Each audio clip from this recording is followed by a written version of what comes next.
አሰላሙ አለይኩም ወራህመቱላሂ ወበረካቱ። ውድና የተከበራችሁ የቻናሌ ቤተሰቦች እንዴት ናችሁ? ሀባይቦች ከኔ ጋር አልሐምዱሊላህ ሁሉም ሰላም ነው። ለዚህ ቻናል አዲስ ሲሆናችሁ ላይክ አድርጉልኝ፣ ቪዲዮዬንም እስከ መጨረሻው ስሙልኝ ቶቼ። ዛሬ ደግሞ በአዲስ ቪዲዮ መጥቻለሁኝ። ትላንትና ስለ ሶላር ያዙ ምናምን ሶላር ሲስተም ያዙ ምናምን ብዬ ነበረ ቪዲዮ ላይ ያወራሁት ማለት ነውና ዛሬ እስኪ ፎቶውን አስቀምጥላችኋለሁኝ። ሶላር ሲስተም እንግዲህ ያው ሶላር ሲስተም እኔ በሌላው ነው እንትን ያልኳችሁ፣ ግን ይሄ ያው ቤት ውስጥ የምጠቀመው ይሄም ሶላር ሲስተም ይባላል። ግን ይሄ ከቦታ ቦታ ይዛችሁት የምትንቀሳቀሱት ነው። ሌላኛው ግን ፎቶ ላይ አስቀምጥላችኋለሁ። በየክላሱ የሚሆን ነው። ትንሽ ናት፣ መያዝ ትችላላችሁ። እንደዚህ ማለት ነው። አንጠልጥላችሁ ካርቶኗን ራሱ ይዛችሁ መምጣት ትችላላችሁ። እኔ አንድ ጊዜ ይዤ መጥቼ አውቃለሁ ማለት ነው እና ብዙ ጊዜ ተጠቅሜበት ነበረ። በኋላ እንግዲህ የሆነ ችግር አጋጥሞት ተበላሽት ሰበሩብኝ ማለት ነው እህቶቼና ያን ነገር ስለዋራሁ ብዬ ነው አሁን የመጣችሁበትን አላማ ልንገራችሁ ማለት ነው እህቶቼ። እንግዲህ ወደ ኢትዮጵያ ስንመለስ የሚያጋጥሙን ስለ ልቦናዊ ጫናዎች አሉ። እስኪ ስለነሱ እንወያይ። ኢትዮጵያ እንግዲህ ዝግጁ ሆነን መምጣት ያለብን እነዚህን ማወቅ አለብን ማለት ነው እህቶቼ። ዝግጁ ሆነን ተመጣን ሁሉም ነገር ቀላል ነው። 3 ናቸው። እነዚህን ልንገራችሁ ብዬ ነው። እንግዲህ በመጀመሪያ ዝም ብለን መግባት የለብንም።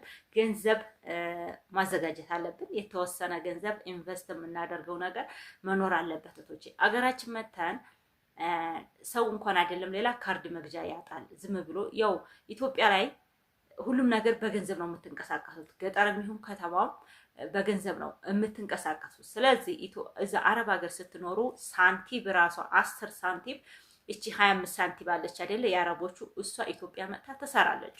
እሷን ደግሞ በቦርሳችሁ ይዛችሁ እንዳትመጡ እዛው ወደ ባንክ ነው እሷ እንትን መንቀሳቀስ የምትችለው እንጂ ኢትዮጵያ ከመጣ ሳንቲም ምናምን ከ100 ብር በታች ዝም ብሎ ነው ማለት ነው ቶች። ስለዚህ ይዛችሁ የምትመጡት ሆነ እዛው ዘርዝራችሁ ዲፍን ብር አድርጋችሁ ነው ይዛችሁ መምጣት ያለባችሁ። ስለዚህ ኢትዮጵያ ላይ ስትመጡ ዝግጅት ማድረግ ያለባችሁ፣ ቅድመ ዝግጅት ማድረግ ያለባችሁ በእጃችሁ ገንዘብ ያዙ። ኢንቨስት የምታረጉት ገንዘብ መያዝ አለባችሁ። ለባጃጅ ተቤት መውጣት አለ። የሆነ ቦታ የሆነ ሞት ነገር ልደርሱ ትችላላችሁ። ብዙ ነገሮች ያጋጥማችኋል። ኢትዮጵያ ስትመጡ ባጭሩ በጣም ብዙ ወጮች ወዲያውኑ በቃ እንደመጣችሁ ለምን ሳምንት 15 ቀን ሳይሞላችሁ ብዙ ወጭ ያጋጥማችኋል። ለነዛ ገንዘቦች ግዴታ ቤተሰብ መጥቶ ይሄን አርጉልኝ እንዳትሉ እናንተ በእጃችሁ ኢትዮጵያ ላይ ስመጡ በእጃችሁም እዚሁ አዲስ አበባ መመንዘር ትችላላችሁ። እዚህ ኢትዮጵያም ራሱ ብር ይዛችሁ ብመጡ እዚሁ መመንዘር ይቻላል ማለት ነው። ኤርፖርት ባትመነዝሩም እዚሁ መጥታችሁ በአካባቢያችሁ ወደ ባንክ ቤት ሄዳችሁ መመንዘር ትችላላችሁ። በሐዋላም እዚሁ ይሰራሉ ማለት ነው። መመንዘር ትችላላችሁ። ስለዚህ ኢንቨስት የምታደርጉት በመጀመሪያ ትንሽዬ ገንዘብ መያዝ አለባችሁ በእጃችሁ ማለት ነው ቶች። በሁለተኛ ደረጃ እንግዲህ ዝግጅት ማድረግ ያለብን ተረጅም ጊዜ ቆይታ በኋላ ስንመጣ የአኗኗር ዘይቤ ልዩነት መቀበል አለብን። እንግዲህ ቤተሰብ ተዛ መተን እቤት ስንገባ ሰዎቹ ተቀይረው ነው የምናገኛቸው። ክስት ብለው ጥቁር ብለው አገሩ በቃ የሆነ እኔ እንዴት መሰላችሁ የሆነ ከአረብ ሀገር ስመጣ ማለት ነው ሰዎቹ በጣም በቃ አሁን ልክ እኔ አሁን እንዳለሁት በጣም ይጠቁራሉ፣ ይከሳሉ። ቤቱ ራሱ ሳየው የሆነ ውጭ አለሁ ያን የቤት ውስጥ ሳይሆን ውጭ ዝም ብያለ ሚዲያ ላይ እየተቀመጥኩ ሰው የሆነ በቃ ውስጤ ማለት ነው የሚነግረኝ ሚዲያ ላይ እየተቀመጥኩ ነው ይመስለኝ። በቃ ከአረቦች ዘንድ ወደዚህ ወደ ኢትዮጵያ ትመጡ አፈር ላይ የምኖር ምናምን እውነቴን ነው የምላችሁ። እንደዛ ነው ቤቱ ምናምን ሳየው እንደዚህ ነው እንደኛ የምንኖረው ብዬ የሆነ በቃ ሁላችሁም ያልመጣችሁ ገና አዲስ ቆይታችሁ የምትመጡቶች እውነት ጀርቡብኝ ማለት ነውና በጣም ነው የሚቀየርብኝ አኗኗር በቃ ማንኛውም ነገር ገባችሁ። ስለዚህ እዛ የኖረውን ነገር እዚህ አንኖረው ገባችሁ። ስለዚህ ያንን ነገር ከቤተሰብ ጋር ከህብረተሰቡ ጋር ያለውን የኑሮ ዘይቤ መቀበል አለብን። በቃ ምንም ይሁን በተሪያ አረበው ሲበሉ በሲኒም በማንኛውም ነገር በቃ የሆነ ሻህ የሚሆን በምንም ይቅረብ በሳህንም ይቅረብ መሬትም ላይ ያድርጉት። ያንን ነገር በቃ ኢትዮጵያ ላይ መቀበል አለባችሁ። ልክ ቤተሰብ እንደሚያደርገው አርጋችሁ መኖር አለባችሁ። አይ እንዴም አታድርግም እያላችሁ የምትጫጫው ተሆነ በቃ የሆነ ስነ ልቦና ጫና ይደርስባችኋል ማለት ነውና ያንን ነገር ልክ ቤተሰብ የሚኖረው ኑሮ እንድትኖሩ በቃ እኔ ሄጄ ቤተሰቦች በቃ እንደሚኖሩ በቃ ያገራችን አፈር በቃ ባጭሩ ወርቅ ነው እህቶቼ። ስለዚህ እዚህ መጥታችሁ እነሱ እንደሚኖሩት ለመኖር ማሰብ አለባችሁ። ተዛው መጥታችሁ ገባችሁ? በቃ የቤተሰብ ትታችሁትን የሄዳችሁትን ነው እዚህ መጥታችሁ የምትኖሩት ምንም ይሁን ማለት ነው። በእርግጥ ብዙ አመት ኑረው መጥተው በአዲስ አበባ ጥሩ ቦታ ማንኛውም አለ እኮ አይደል? ጥሩ ቦታ የሚኖሩ አሉ። ግን እኛ መጥተን እዚህ በቃ ሀገራችን ወደ ገጠር ስንገባ የኑሮ ሁኔታ ልክ ትተነው የሄድነው ነው በፊቱ ማለት ነው።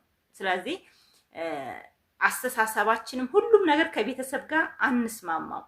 እነሱ የሚዋሩት እኛ የሚያስቡት ምናምን ጭራሽ በቃ አንግባባም። ስለዚህ ያንን ነገር ልክ ነው እያልን በቃ መስማማት አለብን። ገባችሁ? ስለዚህ እያደር በተለይ እስከ 4 ወር 6 ወር ድረስ ከቤተሰብ ጋር መኖር በጣም ይከብዳል። በቃ የሆነ ጭራሽ የማንግባባበት ቀን ይኖራል። ስለዚህ ጠብ እንዳንፈጥር እውነቴ ነው የማላችሁ። በጣም ብዙ እህቶች በተለይ ይቅርታና ቤት ምናምን ታይሰሩ ወደ ኢትዮጵያ የገቡ እህቶች ማለት ነው ከቤተሰብ ጋር ወይም ተህት ተወንድም ጋር ሲኖሩ ስለማያቸው ነው። እዚህም አሉ በፍጹም አይግባቡም እህቶቼ። አንደኛ ያሉት በሰው ቤት ነው። አላህ ያሳክቶላችሁ ቤታችሁን ሰርታችሁ በሀገራችሁ ለመግባት ያብቃችሁ። የራሳችሁ አንድ ክላስ ኩሽና የምታህል ቤት መግባት እዛ ሰርታችሁ መግባት ቀላል ነገር እንዳታስቡት እህቶቼ፣ እንደ ቀላል እንዳታስቡ። ስለዚህ ያ ነገር በጣም ጥሩ ነው። ስለዚህ ቤተሰብ ጋር ስንኖር ከዛ መተን ቤተሰብ የምንገባት ሆነ እውነት ትልቅ የስነ ልቦና ጫና ይኖራል ማለት ነው። ምንም አንግባባም። ልጅ እንዳለ ልጆቻችን ረስተውን በቃ ሲያጠፉም ምንም ሲሉ ልክ የአረቦቹ ልጆች እንግዲህ እኮ ለጥፋት አንደኛ ናቸው። ገባችሁ? ግን እነሱ በቃ የሆነ ቅንጭላታችን የሚያስበው እነዛን ነው። ስለዚህ ያንን ነገር ረስተን ግዴታ እዚህ ያለውን ነገር መቀላቀል አለብን። በቃ ምንም ይሁን መቀላቀል፣ በሰፌድ የሚብሉ በቆር የሚብሉ በምን የሚብሉ አብራችሁ መብላት አለባችሁ፣ መቀላቀል አለባችሁ። ገባችሁ? ወደ ኢትዮጵያ ለመምጣት ታሰባችሁ ማለት ነው።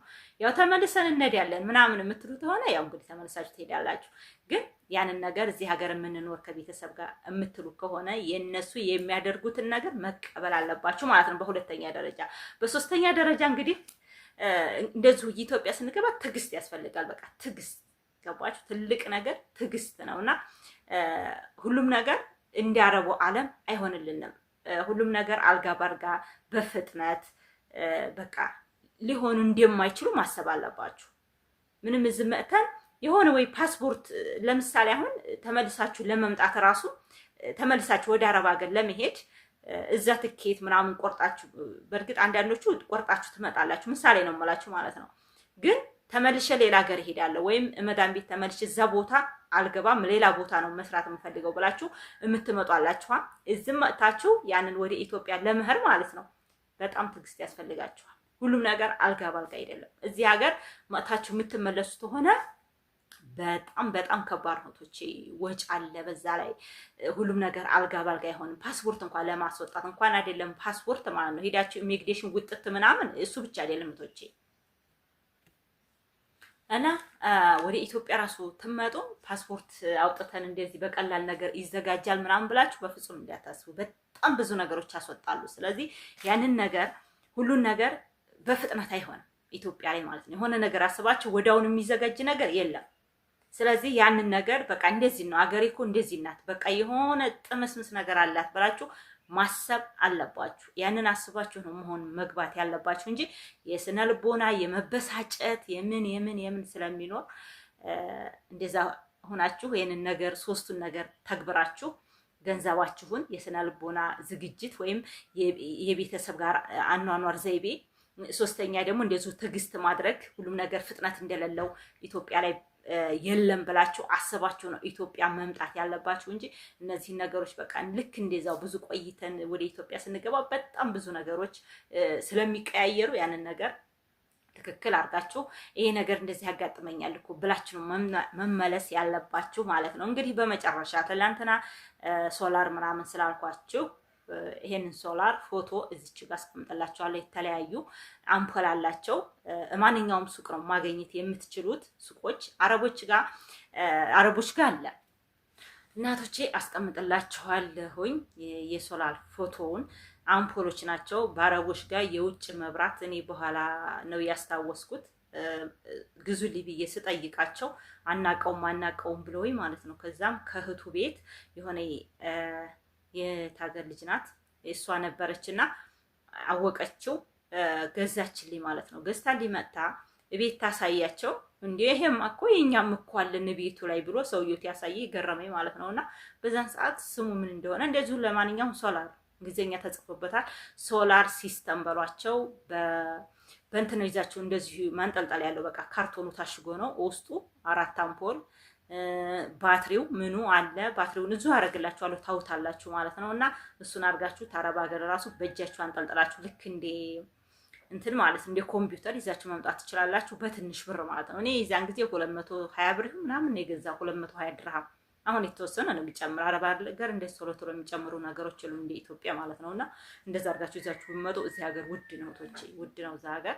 እንደዛ አድርጋችሁ ይዛችሁ ሁኑ። ጥራቱም የአረብ ሀገር ቆንጆ ስለሚሆን ስለሚበልጥ ማለት ነው። እና ሰላማችሁ በዝት ይበልልኝ። አመሰግናለሁ። እስካሁን ላይክ ታላረጋችሁ ላይክ እያረጋችሁ አበረታቱኝ ቶቼ። ሰላማችሁ ይብዛ። አሰላሙ አለይኩም ወራህመቱላሂ ወበረካቱ።